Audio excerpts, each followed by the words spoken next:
శ్రీనివాస్ గారు tweet senior రాజకీయ నాయకులు అసలు ఓటమి ఎరుగని నేత మీకు మంచి మిత్రులు అనుకుంటా కదా విశాఖ ఏంటి అదంతా గరం అవుతుంది ఆయన ట్వీట్ మీద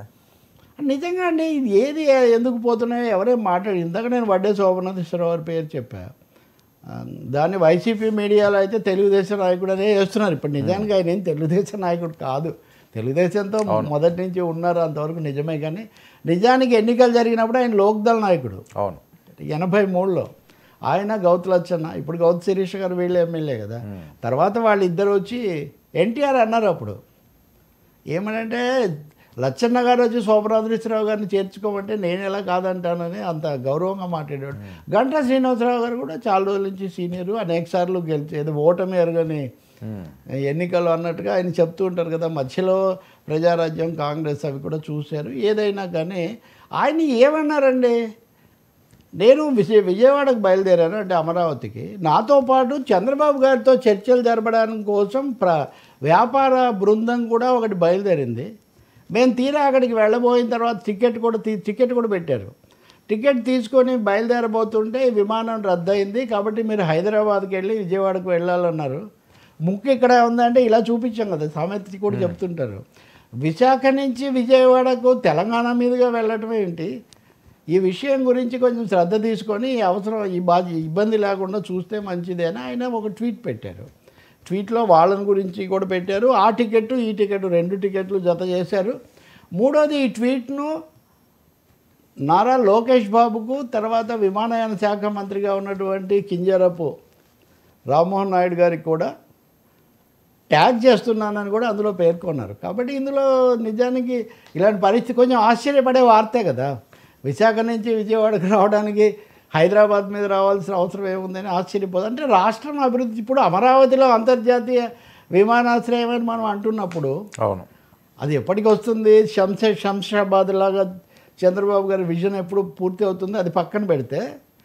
ముందు ఆంధ్రప్రదేశ్లో విశాఖ నుంచి విజయవాడకు రావడానికి అంతర్గతంగా మాకు ఒక అవకాశం కల్పించండి అని ఒక ఏపీ వాస్తవ్యుడైన ఒక సీనియర్ శాసనసభ్యుడు మాజీ మంత్రి మాజీ ఎంపీ కూడా చేశారు కదా ఫస్ట్ ఎంపీ కాబట్టి ఆయన ఎంపీ కూడా కాబట్టి ఇన్ని ఉన్నాయని పెడితే నాకు పొద్దున్నే చూస్తున్నాను నేను ఆయన ట్వీట్పై టీడీపీలో సీరియస్ స్పందన ఏదైనా ఉంటే మాకు చెప్పాలి కానీ ఇలా మీరు మీడియాకు వెళ్తారా అది ఇదని ఆయన ఆగ్రహం వ్యక్తం చేశారు ఎవరు చేశారో లేదో నాకు తెలియదు కానీ నిజాన్ని నన్ను అడిగితే రామ్మోహన్ నాయుడు యంగ్ మ్యాన్ బాగా ప్రతిపక్షంలో ఉన్నప్పుడు అప్పుడు కూడా హైపర్ యాక్టివ్గా ఉంటారు గంటా గారు మీ ట్వీట్ చూశాను మేము వెంటనే చర్యలు తీసుకుంటున్నాం ఇలాంటివి మళ్ళీ జరగకుండా చూస్తాము అని చెప్పగలిగితే నిజంగా చాలా మంచిది ఏపీ ప్రజలు కోరుకునేది అదే కదా కాబట్టి దీంట్లో సీరియస్ కావాల్సిన అవసరం ఏంటో అంటే కొంచెం టూ సెన్సిటివ్గా తయారవుతున్నారు అంటే ఫ్లైట్స్ ఎక్కువ లేవేమో అండి సార్ అది కూడా విజయవాడ నుంచి ఒకటే ఉంటుంది అది క్యాన్సిల్ అయితే ఇంకా ఆల్టర్నేటివ్ లేదు మీరు అదే కదా మీరు చేయాల్సింది ఊరూరా ప్రతి జిల్లాలో విమానాశ్రయం అని మనం అంటున్నప్పుడు ఇప్పుడు కర్నూలు దగ్గర ఓరోగల్లులో ఉంది రాజమండ్రిలో ఉంది కడపలో ఉంది తిరుపతిలో ఉంది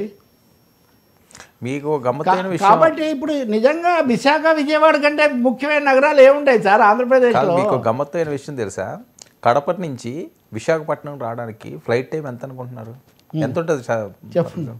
5 hours కడప టు విశాఖపట్నం ఒకటే ఫ్లైట్ ఉన్నది మరి అది ఎక్కడెక్కడికి వెళ్ళి వస్తుందో నిజమే మరి వీటన్నిటిని కూడా చూసుకోవాలి కదా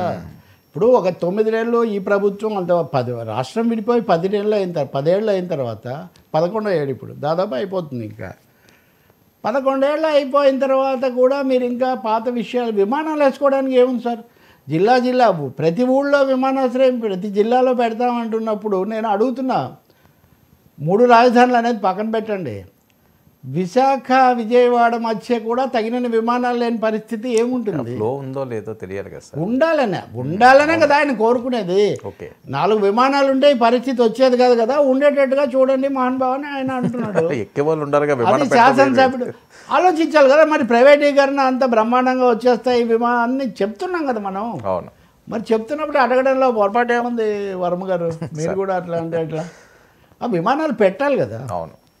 రెండోది ఆ రీరూట్ చేయండి ఆ ఛానల్ చేసేటప్పుడు అలా చేయండి కానీ సీరియస్ కావడానికి ఏం సీరియస్ అయితే కనుక ఈ సమస్య మీద అవ్వాలి ఆ ఎమ్మెల్యే మీద కాదు గంటా శ్రీనివాసరావు కొంచెం తన సొంత ప్రత్యేకత చూపిస్తుంటారు. ఉదాహరణకు విశాఖ ఉక్కు మీద ఆందోళనని జరుగుతున్నప్పుడు ఈ టీడీపీ వైసీపీ కూడా మోడీని ఏమీ అననే లేదా అనక అలా నడుస్తున్నప్పుడు ఆయన నేను రాజీనామా చేస్తానని ప్రకటించారు. ఆ రాజీనామాను ఆఖరిలో ఆమోదించామన్నారు వైసీపీ వాళ్ళు. కాబట్టి మరి స్థానిక శాసనసభ్యుని, నేను సీనియర్ను, నేను విశాఖ ఉక్కు మీద స్పందించానంటే విశాఖ ఉక్కు మీద స్పందించిన, విమానాల మీద స్పందించిన వేరే వాళ్ళకి అభ్యంతరం ఎందుకని? అదేమన్నా తెలుగుదేశం అంతర్గత సమస్య కాదు ఆయన చెప్పడానికి. రామ్మోహన్ నాయుడు ఈ 6 నెలల్లోనే ఇవన్నీ ఏం చేయలేరు. అది రామ్మోహన్ నాయుడు మీద వ్యక్తిగతంగా తీసుకోవాల్సిన అవసరం కూడా లేదు. అంతకుముందు అశోక్ గజపతిరాజు గారే ఉన్నారు కదా, ఈయనెందుకు? పెద్దరాజు గారే గజపతుల వారు ఎప్పుడు అప్పటి నుంచి ఉన్నారు. కాబట్టి దాని రైట్ స్పిరిట్లో తీసుకోవాలండి. సరే మీడియాలో విమర్శలైనా, పార్టీలో బయట విమర్శలైనా, విమర్శ ఎంత